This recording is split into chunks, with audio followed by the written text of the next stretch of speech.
오늘 기도해 주신 하나님의 말씀은 누가복음 17장 26절부터 37절 마지막 절까지입니다. 한 절씩 교도하도록 하겠습니다. 노아의 때에 된 것과 같이 인자의 때에도 그러하리라. 노아가 방주에 들어가던 날까지 사람들이 먹고 마시고 장가들고 시집가더니 홍수가 나서 그들을 다 멸망시켰으며 또 롯의 때와 같으리니 사람들이 먹고 마시고 사고 팔고 심고 집을 짓더니 롯이 소돔에서 나가던 날에 하늘로부터 불과 유황이 비오듯 하여 그들을 멸망시켰느니라. 인자가 나타나는 날에도 이러하리라. 그날에 만일 사람이 지붕 위에 있고 그의 세간이 그 집 안에 있으면 그것을 가지러 내려가지 말 것이요 밭에 있는 자도 그와 같이 뒤로 돌이키지 말 것이니라. 롯의 철을 기억하라. 무릇 자기 목숨을 보존하고자 하는 자는 잃을 것이요 잃는 자는 살리리라. 내가 너희에게 이르노니 그 밤에 둘이 한 사람이 누워 있음에 하나는 데려감을 얻고 하나는 버려둠을 당할 것이요 두 여자가 함께 맷돌을 갈고 있음에 하나는 데려감을 얻고 하나는 버려둠을 당할 것이니라. 함께 읽겠습니다. 그들이 대답하여 이르되 주여 어디 오니까 이르시되 죽음이 있는 곳에는 독수리가 모이느니라 하시니라. 아멘. 최근에 뉴스를 보면은 겁이 나는 그런 자연재해에 관한 뉴스를 우리가 보게 됩니다. 독일은 1000년 만에 최악의 홍수가 났다고 이렇게 하고요. 중국에도 1000년 만에 최악의 홍수가 났다 이렇게 방송을 보게 됩니다. 뉴질랜드에서도 역사 이래 최악의 홍수가 났다라고 이런 뉴스를 보게 되었습니다.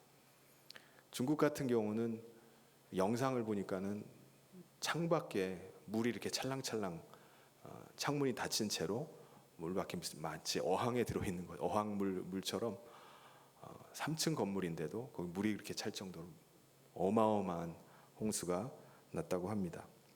48시간 동안 812mm의 비가 쏟아져 내렸는데요. 이건 거의 노아의 홍수 때와 같습니다. 이런 뉴스를 보면은 주님이 다시 오실 때가 가까이 온 건 아닌가라는 생각을 우리가 하게 됩니다. 여러분, 주님이 재림하시는 날은 언제일까요? 과거에 잘못된 재림 신앙을 가진 사람들이 우리 온 사회를 완전히 발칵 뒤집어 놓은 적이 있죠. 특별히 그들이 재림 날짜와 그 시간을 세상에서도 막 이렇게 특정을 하면서 그날 재림하신다라고 엄청나게 홍보를 했기 때문에 많은 사람들의 관심을 받게 됐습니다. 진짜 주님이 진짜 재림하시나 보다.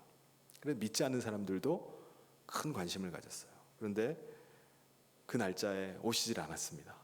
그 날짜가 틀리니까는 온 세상에 조롱거리가 되어버리고 그 뒤에는 교회에서조차도 재림, 종말 이런 말조차 꺼낼 수가 없게 되었습니다.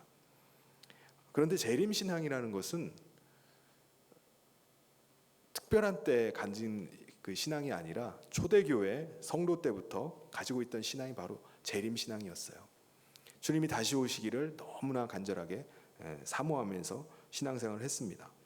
근데 초대교회 때부터 가졌던 관심은 그 날과 시가 아니었어요. 거기에 관심이 없었습니다.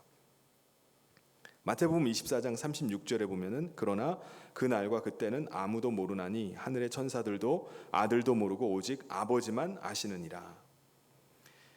그들이 믿고 있고 소망하는 것은 주님이 오늘이라도 오시면은 내가 주님을 영광 가운데 영접하기를 원합니다. 그 소망으로 살아가는 거예요. 환난과 핍박이 지금 내게 닥친다 할지라도, 심지어 내가 죽음 앞에 선다 할지라도 나는 이 신앙을 잃어버리지 않고 내가 천국에서 눈뜰 것을 소망합니다. 그 믿음 가지고 주님이 다시 오심들을 소망하면서 신앙생활을 했던 것입니다.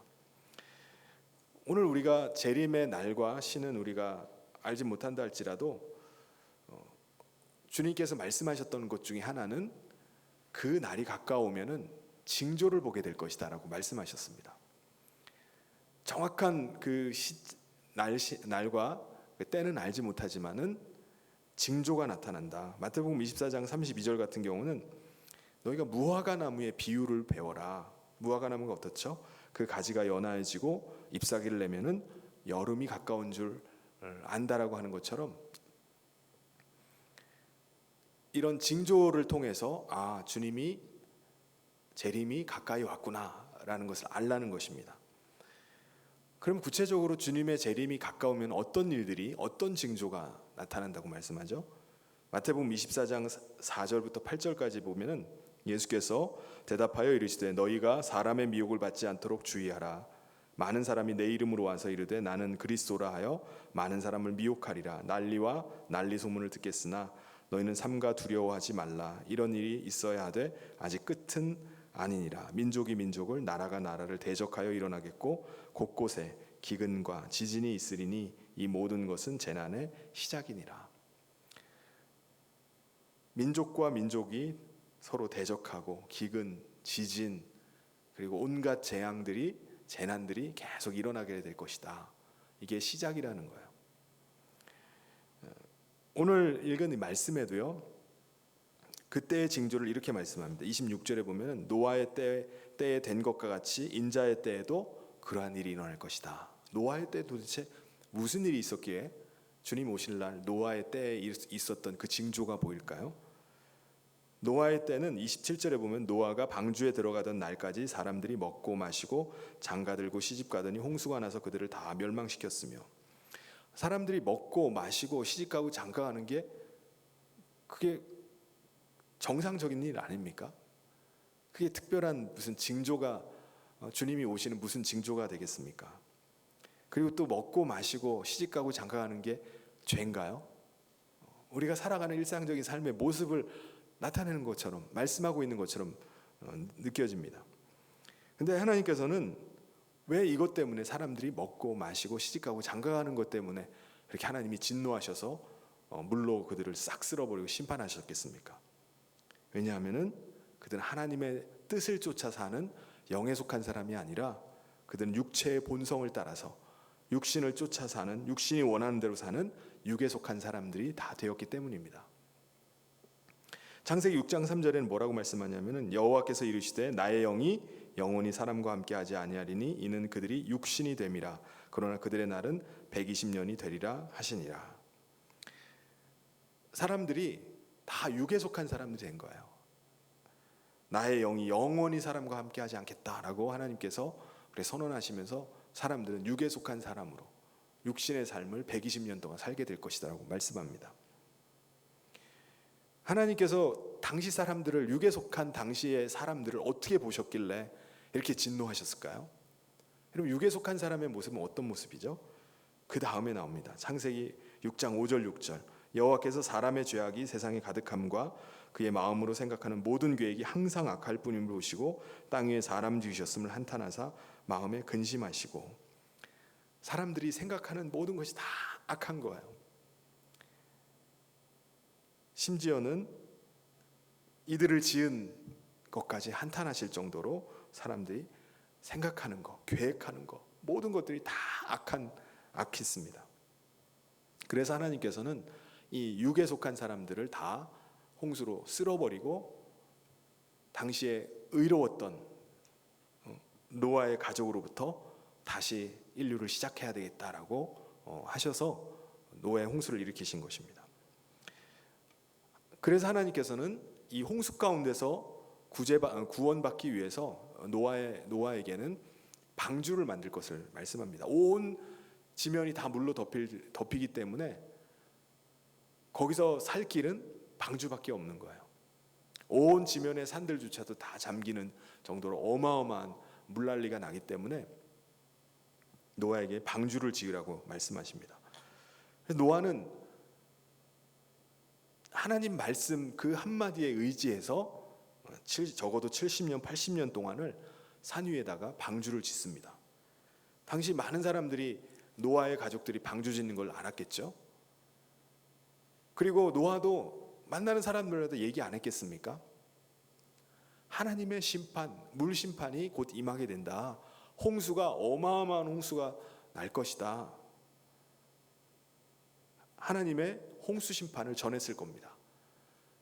살고 싶으면 방주 안으로 들어와야 된다. 홍수가 나기 일주일 전에도 하나님께서는 일주일 후에 드디어 홍수가 나리라고 미리 알려주셨습니다. 일주일 남은 시간 동안에 사람들에게 얼마나 외치고 다녔겠습니까? 지금 시간이 없습니다. 방주로 와야 됩니다. 그런데 한 사람도 안 왔어요. 오직 노아의 가족밖에 없었습니다. 짐승들과 가족만 그 방주에 오르게 됐습니다. 노아는 아마 애가 탔을 거예요. 사람들이 지금은 자기 말을 무시하고 있지만 일주일만 지나고 나면은 온 땅이 다 홍수로 뒤덮일 것을 알고 정말 마음이 애탔을 겁니다. 간절한 마음으로, 긴박한 마음 가지고 사람들을 찾아다니면서 경고했을 거예요. 그런데 어느 누구도 노아의 말에 귀를 기울이지 않았습니다. 사람들의 관심은 뭐였죠? 노아가 방주에 들어갈 때까지 먹고 마시고 시집가고 장가갈 생각, 그 일들만 하고 있었던 겁니다. 그 말씀이 바로 그 상황 속에서 주신 말씀이에요.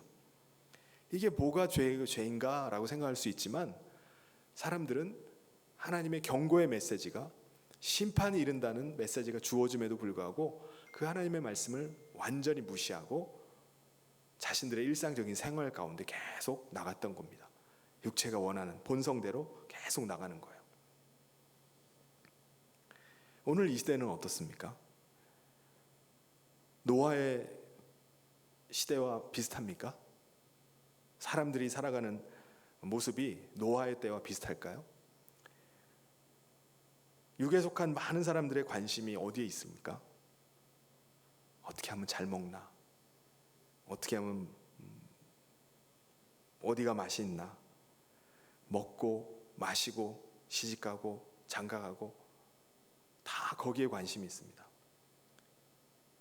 하나님에 대해서는 관심이 없어요. 방주에 올라타라는 그 메시지에는 전혀 관심이 없습니다. 아니, 세상 사람들은 그렇다 쳐요. 심지어 하나님을 믿는다고 하는 사람들조차도 세상에 더 많은 관심을 가지고 있지는 않습니까? 또 주님은 인자의 때, 마지막 날에는 롯의 때와 같다라고 이렇게 말씀합니다. 그러면서 28절에 보면 또 롯의 때와 같으니 사람들이 먹고 마시고 사고 팔고 심고 집을 짓더니, 이번엔 좀 더 추가가 됐죠. 먹고 마시고 시집가고 장가가고가 아니라 사고 팔고 집 짓고 심고. 여러분, 사실 먹고 마시고 심고 집 짓고 팔고 사고 막 하는 거, 이것도 사실 정상적인 일 아닌가요? 사람들이 먹고 마셔야지 살고, 또 사고 팔고 심고 해야지 또 경제가 돌아가잖아요. 집을 잘 지어야지 또 사람들이 살 수 있잖아요.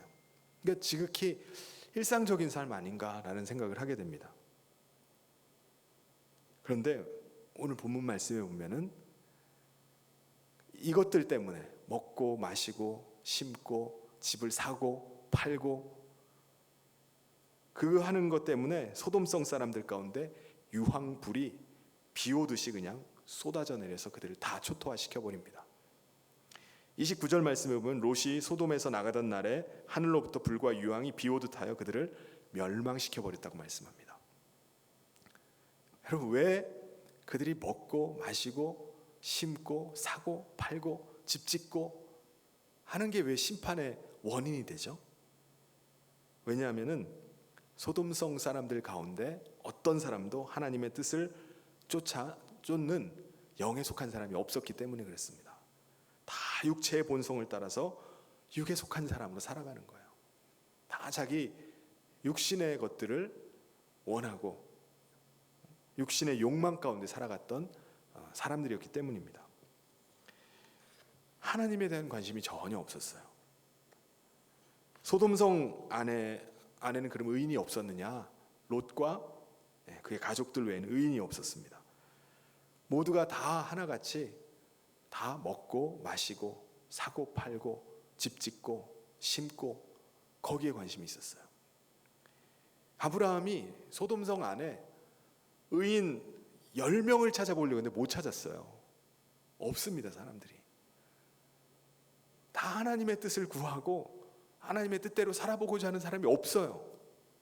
다 자신의 육체의 만족을 위해서 살아갑니다. 창세기 18장 32절에 아브라함이 또 이르되 주는 노하지 마옵소서 내가 이번만 더 아뢰리니 거기서 10명을 찾으면 어찌하려 하시나이까 이르시되 10명으로 말미암아 멸하지 아니하리라. 10명만 있으면 내가 멸하지 않겠다고 했는데 10명을 못 찾은 겁니다. 그래서 불과 유황으로 멸망을 당한 것입니다. 특별히 소돔성 사람들은 이 육체의 정욕을 따라 사는데 성적으로도 육체의 본성을 따라서 그렇게 살아가다 보니까 굉장히 타락했습니다. 성적으로 타락한 이 성읍이 바로 소돔이었어요. 심지어는 소돔성에 하나님의 심판, 불과 유황의 심판이 임하는 것을 전하기 위해서 천사가 내려왔는데 천사가 소돔성을 방문했는데 낯선 나그네 둘이 찾아왔다고 해가지고 그날 밤에 온 마을 사람들이, 마을 남자들이 그 나그네를 만나려고 다 몰려들었습니다. 창세기 19장 5절에 보면 롯을 부르고 그에게 이르되 오늘 밤에 내게 온 사람들이 어디 있느냐 이끌어내라 우리가 그들을 상관하리라. 온 마을 남자들이 다 모여가지고 상관하겠다는 거예요. 뭐죠? 동성연애를 하겠다는 거예요. 관계를 맺겠다는 것입니다. 그래서 마을 사람들이 막 롯에게 막 협박하는 거예요. 그 너희 집에 온 그 나그네 두 사람 밖으로 끌어내. 우리가 상관할 테니까. 그럼 얼마나 성적으로 타락했는지 모릅니다. 그럼 오늘 우리가 살아가는 이 시대는 어떤가요? 롯의 시대와 닮아 있나요? 오늘 이 시대도 얼마나 성적으로 타락했는지 모릅니다. 우리나라의 에이즈 환자가 매년 계속 가파르게 늘어나고 있습니다. 최근 5년간 발생한 그 에이즈 환자의 93%가 남자라고 합니다. 이건 뭐를 의미하는 거죠? 동성연애가 그만큼 늘어났다는 얘기입니다. 에이즈 환자가 늘어난 이유는 동성연애가 오늘 우리 사회에 급속하게 확산이 되기 때문에 그렇습니다. 최근 의학계에 의하면 동성연애는 유전적인 게 아니라고 말합니다. 유전이 아니라 환경적인 요인에 의한 것이다. 그러니까 육체의 쾌락을 즐기기 위한 자기 선택이에요. 자기가 선택한 겁니다. 로마서 1장 27절에 그와 같이 남자들도 순리대로 여자 쓰기를 버리고 서로 향하여 음욕이 부릴 듯하며 남자가 남자와 더불어 부끄러운 일을 행하여 그들의 그릇 때문에 상당한 보응을 그들 자신이 받았느니라. 음욕이 부릴 듯 해서 자신의 그런 쾌락을 위해서 하나님께서 순리로 만드신 것들을 버리고 자신의 쾌락을 채우기 위해서 남자와 남자가 그릇된 것을 행한다는 것입니다.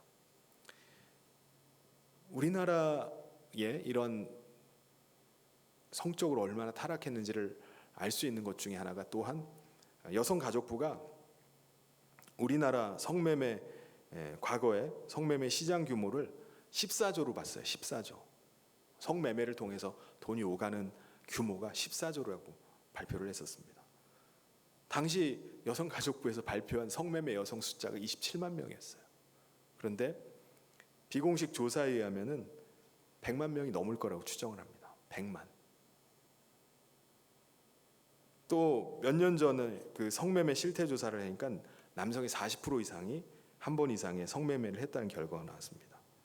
그러니까 사회 전체가 성적으로 타락을 하니까 이 물질의 유혹 앞에 수많은 사람들이 몸을 팔아서 쉽게 돈을 벌려는 사람들이 많아지는 거예요. 계속 새로운 사람들이 그 시장에 유입이 됩니다.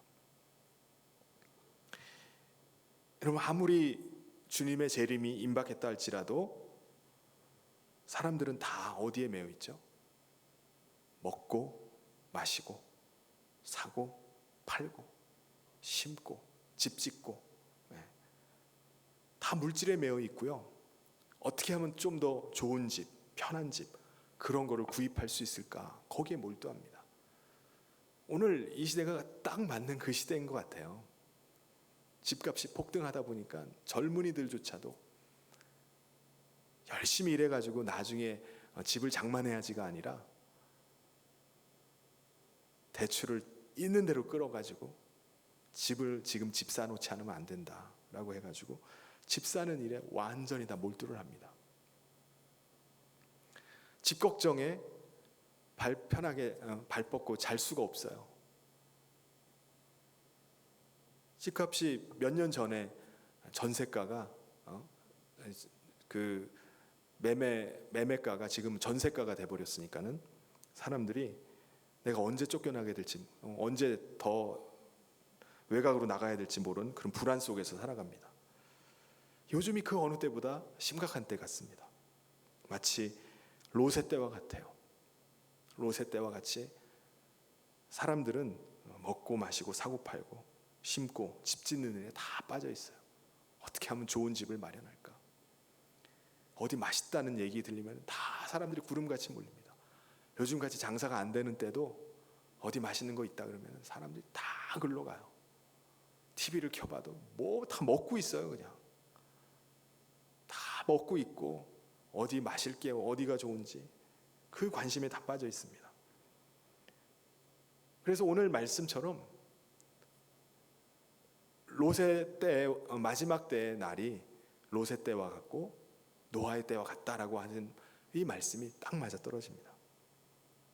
오늘날 우리가 살아가는 이 시대가 혹시 롯의 때와 노아의 때가 아닌가라는 생각을 하게 됩니다. 우리가 이 시대의 징조를 보면은 주님의 재림이 임박했음을 우리가 느끼게 돼요. 정말 주님의 재림이 얼마 안 남았구나. 그때 주님은 마지막 때에 롯의 철을 기억해라 라고 말씀하십니다. 32절에 나오죠. 롯의 철을 기억해야 된다. 롯의 아내는 어떤 사람이었죠? 롯의 아내가 마지막 때를 살면서 재림이 임박한 이 시대 속에서 우리가 어떤 자세로 살아야 되는지를 롯의 아내가 우리에게 보여줍니다. 그래서 롯의 아내를 기억해야 되는 거예요. 마지막 때 우리가 롯의 아내를 기억하고 우리가 어떤 태도로 어떤 자세로 살아야 되는지를 알 수가 있습니다. 롯의 아내는요, 롯과 언제 결혼했는지 정확하게 성경에서 모릅니다. 나오질 않아요. 롯이 갈대아 우루 지역에 있을 때 결혼해서 아브라함과 함께 왔을까? 아니면은 가나안에 들어와서 결혼했을까? 아니면은 자신이 아브라함과 재산을 나누고 소돔으로 들어가서 거기서 여자를 만나서 결혼했을까? 정확히 알지는 못하지만은 롯의 아내가 롯과 결혼한 것은 너무나 큰 축복이었다는 사실 하나는 분명합니다. 왜냐하면 롯의 아내는 남편 롯을 통해서 하나님을 만났기 때문이에요. 그래서 하나님을 알게 된 사람이 바로 롯의 아내였습니다. 성경은요, 롯을 의로운 사람이라고 말씀합니다. 베드로서 2장 7절에 보면은 무법한 자들의 음란한 행실로 말미암아 고통당하는 의로운 롯을 건지셨으니, 의로운 롯을 건지셨다라고 말씀하죠. 모든 사람들이 다 음란한 행실 가운데 있는데 이 롯만은 하나님 앞에서 의롭게 살았던 사람입니다. 또 성경은 롯은 경건한 자라고 말씀합니다. 베드로서 2장 9절에 주께서 경건한 자는 시험에서 건지실 줄 아시고, 이게 롯을 의미하는 것입니다. 불의한 자는 형벌 아래도 심판 날까지 지키시며, 이 롯은요, 의로운 남편이었습니다. 경건한 남편이었어요. 그러니까 그 남편과 사니까 이 롯의 아내는 얼마나 복됩니까? 의로운 자의 아내이고 경건한 자의 아내였습니다. 그런데 이 정말 하나님을 전혀 모르는 불경건한 사람들 속에 살고 있던 그가 하나님을 알게 되었고 축복받는 그런 복받은 사람이 되었음에도 불구하고 그가 천사의 손을 잡고 이 소돔성을 빠져나오다가 그러면 어떻게 되죠? 불과 유황이 쏟아져 내리는 그 소돔성을 뒤돌아보다가 소금 기둥이 되고 말입니다. 여러분, 왜 이 롯의 아내는 소돔성을 그렇게 급하게 빠져나오다가 소금 기둥이 되어버렸을까요? 왜냐하면 하나님께서는 분명히 말씀하셨습니다. 뒤를 돌아봐서는 안 된다. 하나님의 말씀이 분명하게 뒤를 돌아보지 말라고 급하게 빠져나라고 말씀하셨는데도 불구하고 뒤를 돌아보다가 소금 기둥이 된 것입니다. 창세기 19장 17절에 나오죠. 그 사람들이 그들을 밖으로 이끌어낸 후에 이르되 도망하여 생명을 보존하라. 돌아보거나 들에 머물지 말고 산으로 도망하여 멸망함을 면하라. 돌아보지 말라는 거예요. 머물러 있지 말라는 것입니다. 산으로 도망해서 멸망함을 면하라. 근데 왜 이 여인은 돌아보게 됐을까요? 우리가 두 가지를 생각해 볼 수 있습니다. 첫 번째는 이 롯의 아내가 하나님의 말씀을 좀 우습게 여기기 때문입니다. 건성으로 들은 거예요. 하나님이 분명히 뒤를 돌아보지 말라고 말씀하셨는데 이 말씀 분명히 들었잖아요. 그럼에도 불구하고 그 말씀을 듣기는 들었는데 그 말씀을 마음에 새겨놓지 않은 거예요. 그런 경우 있잖아요. 열심히 얘기했는데 그냥 다 세기에 경읽는 것처럼 그냥 허투루 듣는 겁니다. 한마디로 하나님 말씀 우습게 여기는 거예요. 뭐 뻔한 얘기지 뭐, 좋은 얘기겠지 뭐. 그리고 그냥 건성으로 넘겨버린 겁니다. 그리고 결정적인 순간에 돌아보는 거예요. 돌아보지 말라는 그 말씀을 꽉 붙잡고 그냥 막 줄기차게 가야 되는데 뒤를 돌아본 것입니다. 또 하나님의 말씀 우습게 여긴 사람들이 있죠. 롯의 사위들이었습니다. 소돔성이 이제 멸망한다라는 그 소식을 전해 듣게 됩니다. 근데 그들의 반응은 창세기 14장 19절에 롯이 나가서 그 딸들과 결혼할 사위들에게 말하여 이르기를 여호와께서 이 성을 멸하실 터이니 너희는 일어나 이곳에서 떠나라 하되 그의 사위들은 농담으로 여겼더라. 그들은 하나님의 말씀을 우습게 여겨서 성을 빠져나가지 않은 거예요. 설마 이 성이 어떻게 망하랴, 말도 안 되는 소리 하지 마라. 무슨 하늘에서 불과 유황이 이 성읍을 멸망시키느냐. 여러분, 오늘 우리가 살고 있는 이 세상의 사람들은 하나님의 말씀을 어떻게 대할까요? 이 소돔 사람들처럼, 이 사위들처럼 하나님의 말씀을 우습게 여기고 무시를 합니다. 그런데 우리는 어떻게 그 하나님의 말씀을 받아야 되죠? 어미하신 하나님의 음성으로 우리가 받아야 됩니다. 그 음성에 우리가 귀를 기울이고 진실하게 그 반응을 해야 돼요. 특별히 우리가 하나님의 말씀을 설교자를 통해서 듣는 것도 중요해요. 그런데 직접 내가 그 말씀을 읽고 묵상하는 것이 굉장히 중요합니다. 그 말씀을 내 삶에서 떠나지 않게 하는 거예요. 사랑하는 성도 여러분, 주님이 재림하시는 그날까지 하나님의 약속의 말씀을 늘 사모하고 또 그 말씀 붙잡고 나가는 저와 모든 성도님 되시길 주님의 이름으로 축원합니다. 특별히 우리 성경 완독이 지금 얼마 남지 않았어요. 그래서 이번 또 7월 달 중에 이제 신약 성경까지 다 완독하는데 하나님 말씀을 더 부지런히 읽어서 함께 다 완독할 수 있기를 바랍니다. 두 번째, 롯의 아내가 왜 뒤돌아봤을까? 그것은 세상에 대한 애착과 미련 때문이었습니다. 롯의 아내와 딸들과 함께 이제 천사의 손을 붙잡고서 급하게 지금 빠져나가는, 소돔성을 빠져나가는 상황이었습니다. 정말 목숨이 사느냐 죽느냐의 그런 기로에 다급하게 나가는 상황인데 이 여인의 발목을 잡는 게 있었어요. 그게 뭐냐면 바로 그동안 자신이 모아놓은 폐물, 그동안 정말 자신이 불려놓은 육축들, 자신의 그 보금자리, 손때 묻은 정말 잘 가꿔놓은 집안, 집, 이거를 두고 떠날 생각을 하니까는 이게 발목을 잡는 거예요.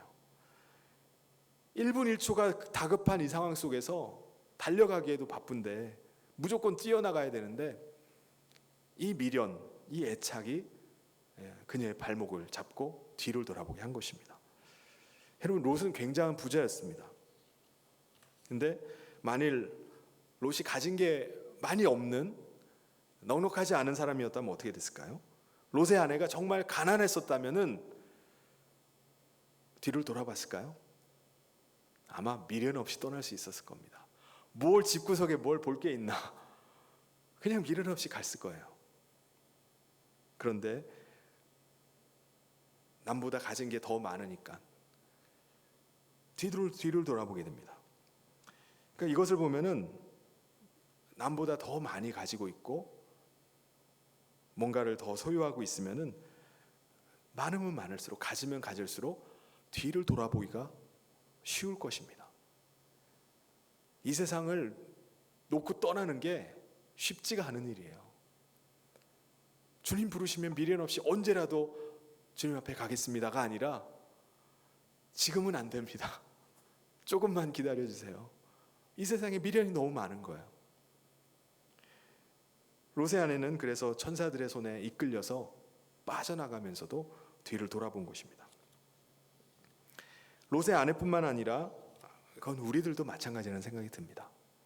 우리들도 빠져나가다가 뒤를 돌아볼 수 있습니다.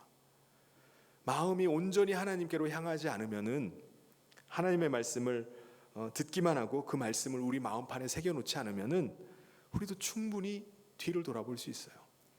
세상의 것에 미련을 갖고 거기에 애착을 갖는 것입니다. 하나님께서 우리 영혼을 부르실 때 우리가 미련 없이 이 세상을 떠나려면은 어떻게 보면 우리가 이 세상 가운데 움켜쥐고 있는 거, 움켜쥐는 삶이 아니라 베푸는 삶을 살아야 됩니다. 내려놓는 삶을 사는 거예요. 자족하는 삶을, 한마디로 말하면 자족하는 삶을 배워야 됩니다.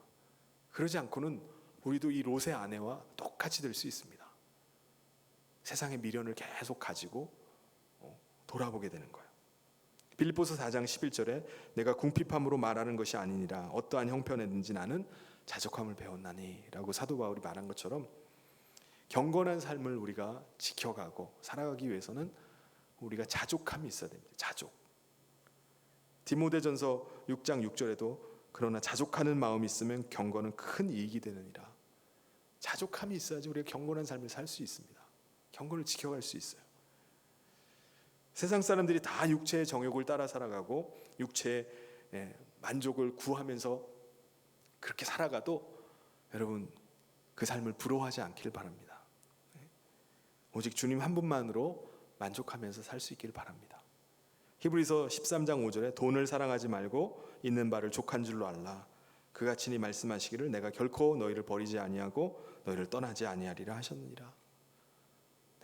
내게는 물질이 없다 할지라도 초가상간 집이 없다 할지라도 주님 한 분만으로 만족합니다.